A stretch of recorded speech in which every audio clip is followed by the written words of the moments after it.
Pak Kiai tadi kalau kita dengar statementnya sangat keras. Kalau terima bansos, harus vasektomi haram. Apakah masih konsisten dengan pernyataan tersebut Pak Kiai Holil Nafis? Atau sudah agak sedikit goyah dan lembut-lembut ini Pak Kiai, Pak? Kami ngeri Pak dengan statement Bapak nih. Silakan Pak Kiai Holil Nafis. Saya sampai sekarang masih dalam konsisten. Jangan ambil bansos dari Jawa Barat itu kalau syaratnya harus vasektomi. Kalau kita mau berpikir tentang pengentasan kemiskinan, itu bukan semata-mata hanya persoalan bansos itu atau berkenaan dengan masalah beranak banyak, bukan. Variabelnya banyak. Persoalan pendidikan, tadi edukasinya, persoalan pemberdayaan, akses pekerjaan, skill dan seterusnya. Menurut saya logika yang salah kalau mengkaitkan bagaimana vasektomi itu dengan bansos. Itu logika yang salah. Saya sudah ketemu dengan Kementerian Kependudukan dan saya dulu aktif di sana 10 tahun yang lalu. Itu bukan bansos, kompensasi dari orang yang vasektomi karena hal tertentu itu lalu diberi bantuan karena mereka tidak kerja sampai 5 hari, 6 hari per hari dikasih 100.000, kalau 5 hari berarti 500.000. Jadi itu bukan bansos, kompensasi dari tidak bekerja itu. Oleh karena itu saya setuju sama Ibu. Saya tadi itu gatel mau bicara. Kok sepertinya Ibu dikepung disuruh ngikutin suaminya. Menurut saya itu pelanggaran itu menurut saya bagi para narasumber itu ya. Artinya apa? Berikan mereka musyawarah suami istri mana yang terbaik. Ketika Ibu masih belum meyakinkan tidak boleh dipaksakan itu gitu.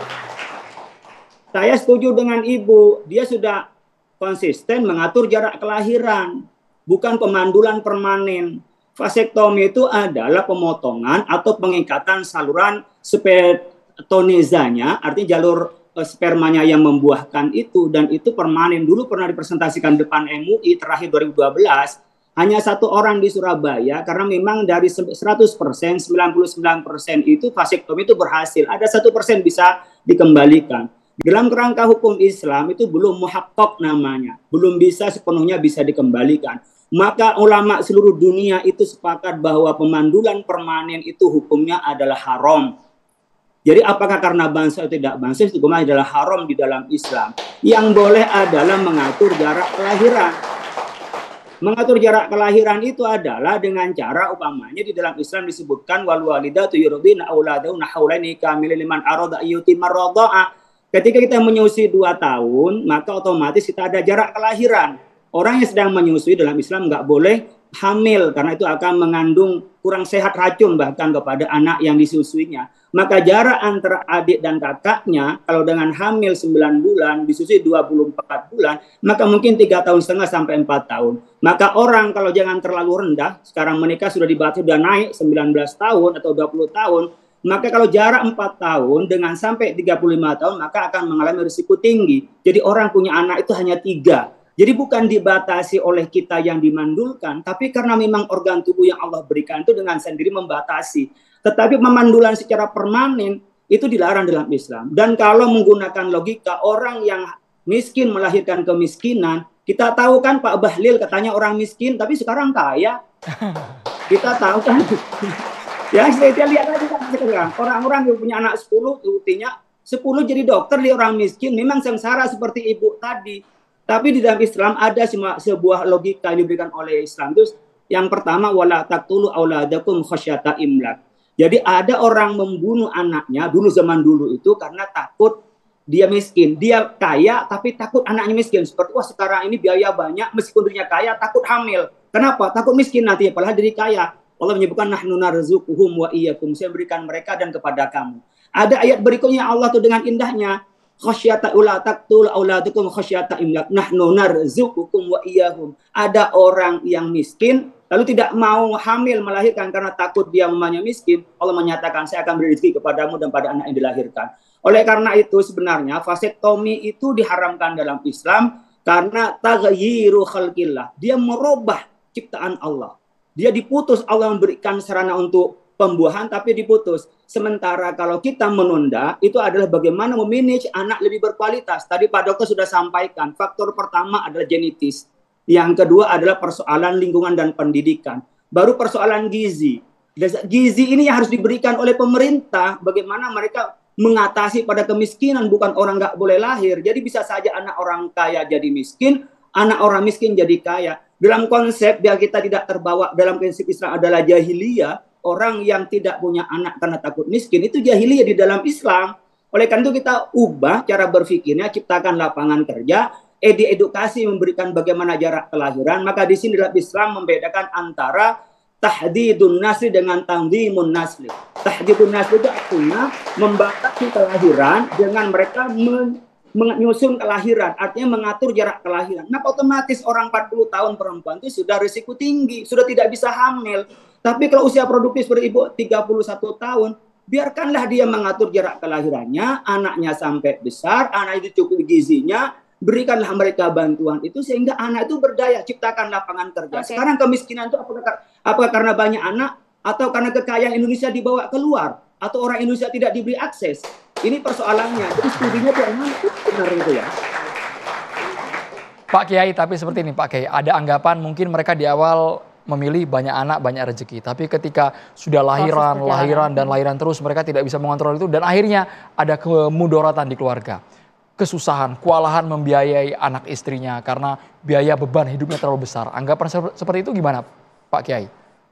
Saya sering menyampaikan banyak anak, banyak rezeki yang harus dicari. Tapi tidak berarti harus berhenti untuk beranak. Oleh karena itu kita ingin bagaimana menjadi anak berkualitas dan punya kesempatan untuk mencari rezeki, maka diatur jarak kelahirannya. Maka otomatis ibu nanti umur 40 tahun itu sudah tidak layak lagi hamil. Jadi bukan membatasi orang yang masih produktif dibatasi. Disitulah wilayah negara hadir. Bukan orang miskin nggak boleh lahir. Yang kaya pun lahir bisa jadi miskin kok. Sekarang banyak orang yang tanahnya banyak, punya usaha, jatuh miskin. Sementara orang yang nggak punya apa-apa, bisa lihat menteri kita itu, menteri yang sekarang ketua partai, itu juga ada dulu katanya miskin itu. Jadi sudah buktinya tuh, studinya tuh nggak ada studinya bahwa dengan menghilangkan kemiskinan, dengan cara dia harus umpamanya tidak melahirkan, tuh nggak ketemu studi ilmiahnya ini. Apalagi dilihat dari aspek keagamaan. Saya membuka-buka hasil studi di mana umpamanya untuk memutuskan mata rantai kemiskinan dengan cara tidak beranak itu saya belum ketemu itu studi ilmiahnya. Tapi dengan cara membuka keadilan ekonomi, akses ekonomi, kemudian juga yang tadi main TikTok kata Mbak Tamara itu orang bisa beli pulsa. Tapi kenapa tidak dipakai untuk yang gizi-gizi yang dipakai itu gitu loh. Dan kok malah ini berkenaan dengan orang nggak boleh melahirkan. Menurut saya logika bahwa lahir dari orang miskin akan miskin dan dengan cara tidak lahir memutus kemiskinan, berilah kita membuka secara ilmiah. Kalau tidak karena ini pesanan dari luar, mari kita coba buat secara ilmiah biar Indonesia tidak rugi kalau kita cinta terhadap Indonesia ini. Bang Ade Armando, boleh Bang komentari sedikit Bang? Kalau sudah ayat-ayat yang keluar kami juga bergabung juga Bang. Ya, Bagaimana nih Bang? Pertama-tama kita harus sadar ya bahwa di Indonesia vasektomi itu adalah sebuah pilihan yang halal. Ya, artinya begini, kalau MUI menganggap itu haram, itu adalah pendapat dari sebagian ulama MUI yang harus dihormati. Saya menghargai bahwa kalau mereka menganggap itu haram, ya sudah nggak apa-apa. Karena yang punya hak fatwa itu ya MUI, ya, Pak Armando. Kalau itu memang haram, nggak akan dilakukan di Indonesia. Ya, kan sekarang udah jadi pilihan. Artinya memang negara sendiri mengakui bahwa umat Islam itu boleh vasektomi. Jadi memang seperti kita ketahui, pendapat di dalam Islam itu sangat beragam. Ada pendapat para ulama yang sekarang ada di MUI itu menganggap bahwa itu adalah haram, ya boleh-boleh saja. Tapi kita harus sadar bahwa di dunia ini ada banyak, bahkan di Indonesia sendiri, ada banyak juga ulama yang menganggap bahwa itu adalah sesuatu yang halal. Saya bahkan menduga di dalam MUI sendiri ada ulama-ulama yang menganggap itu halal. Oh, adakah seperti itu Pak Kiai? Nah, saya sampaikan ke Bang Ade Armando biar tahu. Di Indonesia itu kalau dia di jurnal-jurnal juga tidak ada yang menganggap vasektomi yang itu pemandulan permanen itu nggak ada yang menghalalkan Bang. Tidak ada. Yang ada hanya satu, ada namanya Syekh Syamsuddin itu dari Iran Bang. Seluruh dunia itu yang namanya vasektomi nggak ada. Maka di sini MUI mengatakan dalam fatwa terakhir tahun 2012 hukumnya haram kecuali untuk tujuan tidak menyalahi syariah, tidak menimbulkan kemandulan permanen, ada jaminan dapat dilakukan rekanalisasi yang dapat mengembalikan fungsi reproduksi seperti semula, tidak menimbulkan bahaya, dan tidak dimasukkan ke dalam program. Jadi memang ada pengecualian, tapi hukum namanya pengecualian tidak boleh dibuka secara lebar, apalagi menjadi syarat menjadi bansos. Jadi kalau Bang Andi mengatakan ada ulama lain, saya tanya ulama lainnya tuh siapa Bang yang perbolehkan Bang di Indonesia? Oke, jawab dulu. Saya cuma mau mengatakan bahwa di Indonesia vasektomi adalah sesuatu yang sah, yang diakui oleh negara dan tidak ada sama sekali penolakan dari ulama manapun sebetulnya untuk meminta agar itu dicabut ya. Jadi saya sih merasa bahwa ini sekedar perbedaan pandangan biasa-biasa saja ya, bahwa kita nggak usah memaksakan bahwa itu haram atau halal. Buat saya itu halal, buat Pak Holil Nafis yang ulama itu dianggap sebagai haram. Oke, nggak apa-apa, nggak ada masalah ya. Nah, tapi sekarang menurut saya kita harus melihat dari memang kenapa Pak Deddy ini mengambil keputusan seperti itu ya. Ya saya setuju dengan bahwa angka sebetulnya kelahiran kita not really bad ya, 2, sekian lah sekarang ini pun. Dan itu efek dari zaman Orde Baru. Kita harus tahu bahwa tapi di Orde Baru itu jangan pikir si gaya pemerintah itu sama gaya pemerintah sekarang. Gaya pemerintah dulu itu ya rada-rada nakutin sih. Jadi kalau Anda berani enggak KB, hidup Anda akan susah waktu itu ya.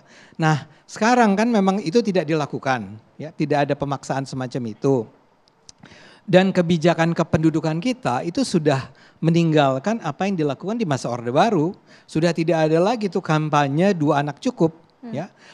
Jadi sekarang sebetulnya dalam pandangan saya, misalnya kita sekarang punya Kementerian Kependudukan loh. Ya, mungkin barangkali kalau tadi Samara mengatakan edukasi yang penting, ya kita harus ngomong sama Kementerian Kependudukan. Kementerian Kependudukan ini harus diberi oleh Prabowo hak untuk atau otoritas atau dimandatkan untuk mengembangkan edukasi. Saya setuju. Saya tidak memaksa semua orang untuk vasektomi ya. Ingatlah, yang ini sekarang dipersoalkan adalah mereka yang berhak menerima bansos. Artinya mereka yang ekonominya lemah, yang kayak saya nggak bisa dipaksa, nggak perlu dipaksa bansos, ya. Ya lagi pula saya juga anaknya cuma 2 ya. Tapi poin saya adalah dan kaya raya. Apa? Dan kaya raya. Tidak benar ya, ini mahasiswa menyangka saya kaya raya, ini bahaya amin, ini. ya. Bukan amin, memang enggak ya. Tapi yang ingin saya katakan adalah bahwa masyarakat menengah ke bawah itu mengalami kesulitan, ya. Kalau dia mengalami kesulitan ekonomi, percaya deh, semakin banyak anak. Saya nggak mau sok tahu lah ya, tapi semakin banyak, saya punya anak 2 aja itu udah berat untuk menghidupi mereka. Apalagi kalau kalangan menengah ke bawah, semakin banyak anaknya, semakin susah hidupnya. Pemahaman itu yang bertolak belakang sama Pak Kiai tadi. Enggak, menurut saya itu teori-teori kependudukan. Kenapa ada kebijakan family planning di dunia ini? Ya, kenapa ada target hanya 2 anak dulu itu? Yaitu berasal dari argumen bahwa kalau kalangan menengah ke bawah punya anak banyak, itu berat buat mereka, ya. Ya bayangkan dia harus menyekolahkan, kalau dia sakit seperti apa, rumahnya harus besar, bla bla bla bla. Jadi memang harus dibatasi kelahirannya. Ya, Oke, apa, coba Bu jumlah Astri anaknya. boleh komentar dulu. Betul Bu demikian? Kalau saya sih, menurut saya sih, kan menurut Bapak kan lebih banyak anak, angka kemiskinan rendah ya. Tapi kan menurut saya enggak gitu Pak. Tinggi. Selagi ya maksudnya, Meningkat. selagi suami mau berusaha, mau bekerja, kita kan masih bisa membiayai anak ya. Emang dengan paksa-tomi itu, dengan mengurangi anak gitu ya, emang hidup kita bakal kaya gitu Pak. Sedangkan suami kan tidak bekerja. Emang kalau suami tidak bekerja, bakal... Nggak ngerti gimana Bu? Kalau Iya, maksudnya kan gini, paksa-tomi ya, emang menurut Bapak kalau udah paksa-tomi hidup kita bakal kaya gitu? Kan enggak kan? Yang terpenting menurut saya tuh suami tuh bekerja. Kan kalau misalnya sekarang paksa-tomi, kalau misalnya ada efek sampingnya seperti itu, suami tidak bekerja, tetap aja kan Pak? Bu, nggak ada jaminan orang vasektomi jadi kaya. Itu nggak ada jaminannya memang. Iya, maksud Yang saya kan, ingin dikatakan begini Bu, kalau Anda, saya minta maaf ya, saya tidak ingin menyinggung perasaan siapapun. Tapi kalau Anda adalah datang dari kalangan menengah ke bawah, semakin banyak anak Anda, ya, semakin berat hidup Anda. Itu yang Iya sih, berusaha dicegah oleh pemerintah. emang iya sih Pak, tapi kan selama suami mau berusaha, mau bekerja kan, tapi kan masih bisa lah ada jalan keluarnya gitu Pak. Saya setuju. Saya mendoakan agar suami ibu bersedia kerja keras terus, Amin. ya. Nah. Ya. Tapi saya bicara teori nih Bu ya. Umumnya orang kalau anaknya banyak dan dia kalangan menengah ke bawah, hidupnya akan semakin sulit. Itu nggak bisa dibantah Kok oleh. kayak ditakut-takutin gitu sih Bang Ade? Nggak perlu orang ditakut-takutin supaya jangan punya banyak anak. Orang tuh harus tahu bahwa Anda itu tidak akan. Saya nggak bilang bahwa Anda akan menjadi miskin, tapi saya mau bilang bahwa semakin Anda punya anak banyak, semakin banyak hal yang harus Anda menjadi tanggung jawab Anda. Nah, karena itu saya mau bilang begini. Karena itu menjadi penting sebetulnya negara ini punya lagi kembali menerapkan kebijakan kependudukannya, ya. Nah, tapi terakhir saya mau bilang begini. Masalahnya Pak Deddy itu melihat sekarang tuh nggak ada polisinya. Maka dia merasa bahwa karena dia punya otoritas untuk memiliki kebijakan, dia menyatakan bahwa saya berencana untuk mengeluarkan kebijakan vasektomi ditukar sama kalau Anda tidak vasektomi, Anda nggak dapat bansos. Vasektomi hanya orang yang mendapat bansos hanyalah orang yang setuju untuk menjalankan vasektomi. Yang saya rasa itu keren banget. Itu persetujuan saya itu begitu. Saya nggak setuju ya. Itu sangat-sangat diskriminatif ya. Dan kenapa harus langsung dicontohkan dengan vasektomi, sesuatu yang tidak sepenuhnya dipahami oleh masyarakat dan sangat mengkhawatirkan. Kan banyak metode KB buat pria yang lain yang bisa dipilih, nggak selalu. Bu, ya ada, tadi saya hanya ada barusan 3. tanya ke Bapak dokter, Ya ada metode-metode yang lain. Tapi yang terpenting adalah ini harus hadir dari pilihan suami istri ya, yang mereka diskusikan, mereka harus tahu apa resiko konsekuensinya dan itu benar-benar pilihan yang didasarkan pada informasi yang full sepenuhnya, kesadaran yang penuh dari pengetahuan yang benar-benar mereka dapatkan secara benar gitu ya, bukan karena informasi yang juga tidak tepat gitu. Nah itu tadi saya melihat ya ibu bapak ini sangat bisa mendiskusikan dan ibu juga punya pendapat. Saya kira itu yang terbaik. Jadi mereka harus saling ya menghormati, berdiskusi dan nanti ujungnya ada pilihan yang mereka sepakati kedua belah pihak itu sudah bagus. Jadi tidak perlu dipaksakan dari luar. Itu jelas melanggar HAM ya kalau ada paksaan-paksaan tentang KB. Baik untuk perempuan maupun untuk laki-laki gitu. Maaf nih Bu. Tapi kalau saya emang nggak ada paksaan, enggak apa. Iya bagus, makanya saya sangat mengapresiasi. Yang saya tidak apresiasi adalah kebijakan si Bapak Deddy ini yang didukung oleh Bang Armando. Itu sangat tidak bijak dan juga sangat diskriminatif. Saya juga akhirnya berpikir.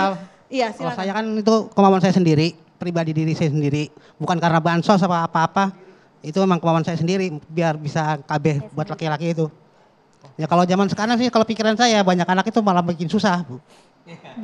Kalau zaman dulu masih banyak kebun lebar, sawah lebar. Kalau sekarang tanah tinggal sepetak apa yang bisa ditanamin. Iya.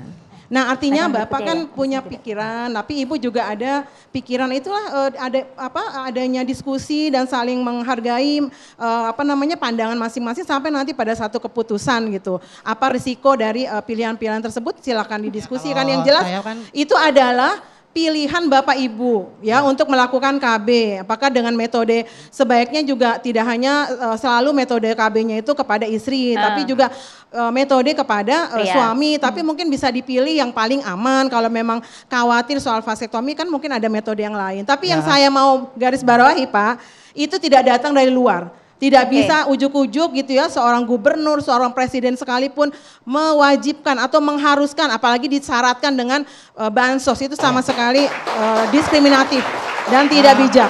Maaf Bu, kalau saya kan udah terus terang tidak ada pemaksaan apa itu dapat bansos atau tidaknya. Itu karena kemauan diri saya sendiri, karena saya kesian sama istri. Nah dan juga kan saya sudah baca di Google itu plus minusnya di Vasektomi itu udah ketahuan plus minusnya kan dari yang jeleknya sampai yang bagusnya ada. Makanya saya yakin saya mau itu kan udah tahu lah. Pak Nanang sudah siap lahir dan batin, tepuk tangannya kita kembali sesaat lagi pemirsa Bicara Demokrasi.